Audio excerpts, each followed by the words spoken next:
Power, a potent tool that can either construct or dismantle. But what happens when this tool falls into the hands of the inexperienced, the immature, or the unjust? Welcome to a tale of power, privilege, and misconduct. In the bustling city of Pune, a trainee Indian Administrative Service officer, Pooja Kedkar, found herself in the midst of a controversy. As a probationary officer, she was expected to maintain a level of decorum and respect for the rules. But alas, this was not the case. The first sign of trouble arose when Kedkar decided to mount a beacon on her private vehicle, a privilege not accorded to her position. Such entitlements are usually reserved for high-ranking government officials, not probationers. The saga of entitlement didn't end there. She occupied unauthorized spaces in the collector's office, spaces that were not within her purview.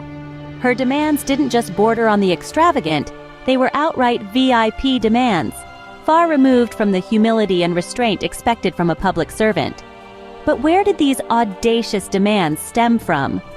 Well, it seems the apple didn't fall far from the tree. Kedkar's father, a retired administrative officer, was reportedly pressuring officials to fulfill her demands. The Maharashtra government, noticing these transgressions, transferred Kedkar to Washim, a clear indication of their disapproval. But the story doesn't end there. Questions were raised about Kedkar's eligibility for the prestigious IAS position. Discrepancies in her family's wealth and her self-reported health conditions began to surface, painting a picture of a probable misuse of power and privilege. So, what can we glean from this narrative? Power in the wrong hands can lead to misuse and corruption. It's crucial for those in authority to maintain humility, respect the rules, and always prioritize public service over personal gain.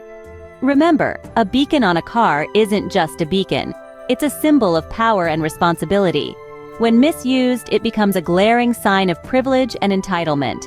As we conclude, let us ponder on a fundamental question. How can we ensure that those entrusted with power use it responsibly?